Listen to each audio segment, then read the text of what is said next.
What does the year 2003 have in common?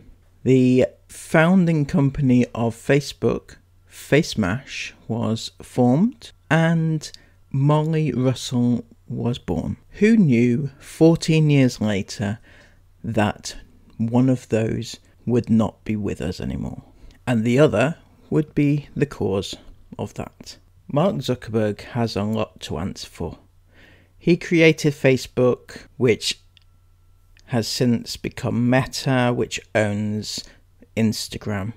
Instagram have been at the centre of an inquest recently over the passing of Molly Russell, who was 14 at the time, and she took her own life. The inquest heard that before this happened, Molly engaged with over 1,200 posts which promoted or encouraged suicide or self-harm. Head of Health and Wellbeing at Instagram, Elizabeth Lagone, defended Instagram's stance on this. However, Molly's parents' lawyers screamed at her to ask, what are you doing? Why would you allow this to happen? They had this to say: "You are not a parent. You are just a business in America. You have no right to do that. The children who are opening these accounts don't have the capacity to consent to this." Elizabeth Lagone replied, "This is an evolving field." Meta are defending their stance on allowing free speech to children who wish to express themselves through the form of social media, who may have these thoughts and may wish to have an outlet to grow a community of like-minded people who are also having these thoughts, and it may give them a sense of community. That is their take on it. This is why Meta think it's important, but they're not focusing on the damaging that it's doing to people who are reading that, rather than focusing on the benefits to the people who are posting it. Potential benefits they don't know, because the research isn't done to suggest whether it's a good thing or a bad thing. All Meta are concerned about is protecting the right to free speech. It doesn't matter who gets hurt in the crossfire, and this is a really big problem that's occurring, and it's a really sad case.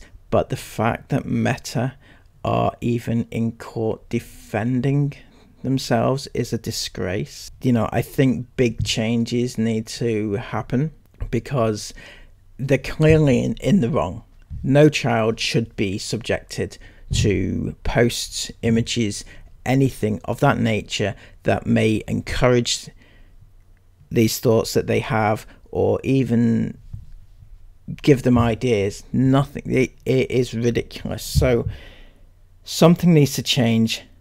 These social media companies need to take accountability. In court, Meta described much of that content as nuanced and complex to deal with, and said it had expanded its policies since Molly's death to include graphic content and fictional depictions of and self-harm. Ms. Lagone told the inquest she's proud of where Instagram's policies are now, and then went on to apologise for Molly seeing content that violated its 2017 policies. Meta weren't the only ones in the news recently. TikTok, one of their main rivals, are under fire at the moment for failing to protect underage children. And when I say underage children, I mean under the age of 13. As we know, 13 is the age that you're supposed to be allowed to have a TikTok account, or that's the policies. You need to be 13, but lots of kids under the age of 13 access the platform and use it.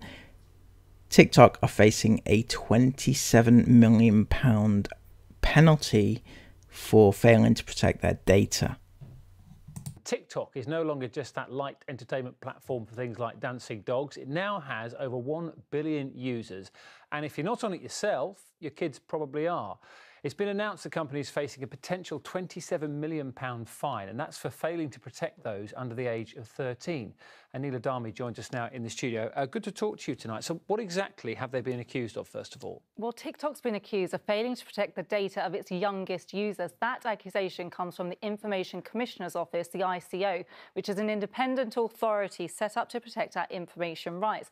They say that between May 2018 and July 2020, TikTok may have processed the data of children under the age of 13 without appropriate parental consent. And do we know, it might be an impossible question to answer this, do we know how many under 13s are actually on the platform? Well, you're meant to be 13 to use the platform, but according to Ofcom, around 44% of 8 to 12-year-olds access the site despite that being breaching their rules. But that's not the only thing. Now, TikTok's also been accused of failing to provide proper information to its users in a way that's easy to understand, and that it's processed what's called special category data without legal grounds to do so. That can be anything from ethnic origin to health data to religious beliefs. And we know it's popular, and also it's growing all the time, TikTok, isn't it? Yeah, the most downloaded app in the last 3 years, more than 1 billion monthly active users. That's about half the size of Instagram, but we know it's really popular with younger users. One lawyer we spoke to said this could prompt other social media companies to think about the way they use data. It'll be prompting companies to think about what information are we collecting, whose information are we collecting, and what are we using it for? And if you can't articulate that clearly and confidently, then you probably need to have another look at it. Well, a TikTok spokesperson said, while we respect the ICO's role in safeguarding privacy in the UK, we disagree with the preliminary views expressed and intend to formally respond to the ICO in due course. Now, this is all part of a wider investigation by the ICO under the umbrella of what's called the Children's Code that looks at how to safeguard children's data. They say that more than 50 different online services are being investigated. And with regards to TikTok, they've previously been fined in South Korea and the US over their handling of children's data, but it's preparing to defend this latest allegation. OK, Anita, thank you very much. And this is why we have a problem with kids that are on TikTok. And I don't just mean 13 plus, but those that are younger than 13 are being exposed to all sorts on there. And the ICO have a problem with it too. When I talk about, for example, Jonathan Ciccone-Jolie, he uses his kids under the age of 13. All his kids are under the age of 13, and he uses them to promote himself on TikTok, but they're not old enough to be on TikTok. His stance on that is that once they're 13, it's like a victory, because then they can get their own TikTok account and he doesn't have to be in them anymore.